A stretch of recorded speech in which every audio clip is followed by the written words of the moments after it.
ఓం నమ శివాయ.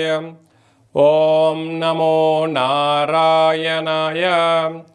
సంచిత కర్మ, ప్రారబ్ధ కర్మ, ఆగమిక కర్మ, నరదృష్టి నివారణ కాల భైరవాయ నమో నమః. హరి ఓం. ఓం రాహు అరిష్టేతు సంప్రాప్తే రాహు పూజాంచ కారయేత్. రాహుధ్యానం ప్రవక్ష్యామి చక్షుదోషపీడోప ఉపశాంతయే. ఓం కాత్యాయనాయ విద్మహే కన్యకుమారి ధీమహి తన్నో దుర్గి ప్రచోదయాతు. హరి ఓం. మా ఛానల్కి స్వాగతం. చూస్తున్న వీక్షకులకు, ప్రేక్షకులకు, ప్రియ కాల భైరవ భగవద్బంధులకి స్వాగతం పలుకుతూ, మమ్మల్ని ఎంతగానో ఆదరిస్తూ ఉండబడినటువంటి ప్రియ సోదర సోదరీమణులకు అందరిపైనను రాహు భగవానుని యొక్క ఆశీర్వాదాలను కోరుకుంటూ, రాహు భగవానుడు నరదృష్టిని, శత్రుదృష్టిని, వాస్తు దృష్టిని కలిగిస్తూ ఉంటాడు. అలాంటి అందరిపైనను ఎలాంటి దోషాలు లేకుండా అందరికీ ప్రశాంతమైన వాతావరణాన్ని కలిగించి, అందరూ అనేక రకాలమైన ఎవరెవరైతే ఏ వృత్తులైతే చేస్తున్నారో ఆ వృత్తులలో అద్భుతమైన విజయం ప్రసాదించాలని కోరుకుందాము. అలాగనే ఐశ్వర్యం ప్రసాదించాలని మనసారా రాహు భగవంతుని కోరుకుందాం. అలాగా 18 సంవత్సరముల తర్వాత రాహు భగవానుడు కుంభరాశిలో సంచారం చేయబోతున్నాడు. 19వ తారీఖు 5వ నెల 2025 నుండి కుంభరాశిలో రాహు భగవానుడి యొక్క సంచార స్థితి.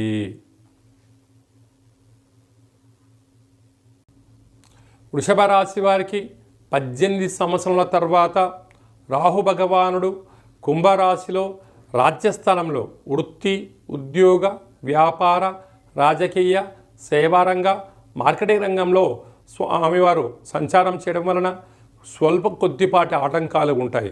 వాటిని మనోధైర్యం చేత అధిగమించే మానవ ప్రయత్నం చేయాలి. లేకపోతే అక్కడే శత్రువులు పెరిగి మీ ఉద్యోగం పోయి అనేక రకాల ఇబ్బందులకు గురయ్యే పరిస్థితి ఉంటుంది. కనుక సమస్య లేని స్థలం ఉండదు, ఆటంకాలు లేని ఉద్యోగాలు ఉండవు.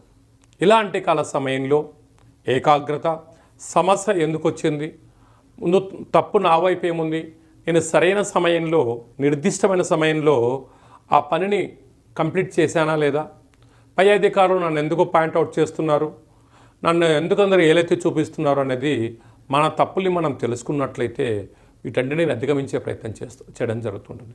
కనుక ప్రతి శుక్రవారం పూట రాహుకాల సమయంలో అమ్మవారిని స్మరించడం, ధ్యానించడం, ఎరుపు వస్త్రాలతో, గాజులతో దానం చేయడం వలన ఇలాంటి దోషం తొలగిపోతుందని చెప్పి కూడా గమనించాలి. రాహు భగవానుడు జాతకంలో అన్ని గ్రహాలు సవ్యస్థితిలో ఉన్నప్పుడు రాహు భగవానుడు అపసవ్య స్థితిలో సంచారం చేస్తూ ఉంటాడు. ప్రస్తుతము మీనరాశిలో ఉండబడినటువంటి భగవానుడు కుంభరాశిలోకి సంచారం చేయడం జరుగుతుంటుంది. అలాగే రాహు భగవానుడు యోగించగలగాలి అన్నట్లయితే ప్రతిరోజు రాహుకాల సమయంలో దుర్గామాత దేవాలయంలో దీపాన్ని వెలిగింపచేయడం, రావి చెట్టు చుట్టూ ప్రదక్షిణ చేయడం, దుర్గామాత అమ్మవారికి ఎరుపు రంగు వస్త్రాలు సమర్పించడం, ఎరుపు రంగు పూలను ఏర్పాటు చేయడం, కుంకుమతో కుంకుమార్చన చేయడం వలన రాహు భగవానుడి యొక్క తీక్షణ తగ్గి మనం అనుకుంటున్న అన్ని పనులు విజయం సాధించడం జరుగుతుంది. అలాగనే ఇంకనూ మనం నిత్యము కొన్ని కుదరదు కనుక ఈ యొక్క రాహుగ్రహ నక్షత్ర కల్పవృక్ష దేవత అంటారు. ఈ కల్పవృక్ష దేవతను గృహంలో కానీ, వ్యాపార స్థలంలో కానీ, వాహనంలో కానీ పెట్టుకోవడం వలన రాహు యొక్క దృష్టి తొలగి అనుకుంటున్న విద్యలో, ఉద్యోగంలో, వ్యాపారంలో అనంతమైనటువంటి శత్రు ప్రభావం తొలగి, నరదృష్టి యొక్క ప్రభావం తొలగి అనంతమైనటువంటి వ్యాపార సామ్రాజ్యంలో విద్యార్థులకు మంచి చదువు, ఉద్యోగస్తులకు మంచి ఉద్యోగము, మంచి ప్రమోషన్లు, ఎలాంటి ఆటంకాలు లేకుండా విజయం సాధిస్తారు అని చెప్పి గమనించాలి. కనుక మనం అందరము కూడా వీలైనంత వరకు ప్రతిరోజు రాహుకాల సమయంలో తప్పక మౌనాన్ని పాటించగలిగినట్లయితే రాహుదోషం తొలగి అద్భుతమైన ఐశ్వర్యము అందరి సొంతమవుతుంది. అలాగనే రాహుగ్రహ దోషం ఉండబడిన వారు ఈ కింది నెంబర్ సంప్రదించినట్లయితే ఆ యొక్క నక్షత్ర నవగ్రహ రాహు వృక్షాన్ని తమకి అందజేయడం జరుగుతుందని చెప్పి కూడా గమనించాలి. మీ వ్యక్తిగత జాతకం తెలుసుకోవాలనుకుంటున్నారా? మీ పేరు, పుట్టినటువంటి తేదీ, నెల, సంవత్సరం, సమయం మీరు వ్రాసి పంపించినట్లయితే 100 సంవత్సరాల జాతకాన్ని సవివరంగా సంపూర్ణంగా వ్రాసి మీకు పంపించి మీరు పుట్టినప్పుడు గ్రహ గమనాలు ఎలా ఉన్నాయి, ప్రస్తుతం ఎలా ఉంటున్నాయి, రాబోయే కాలం ఎలా ఉండబోతున్నాయో సవివరంగా తెలియజేయడం జరుగుతుందని చెప్పి కూడా గమనించాలి.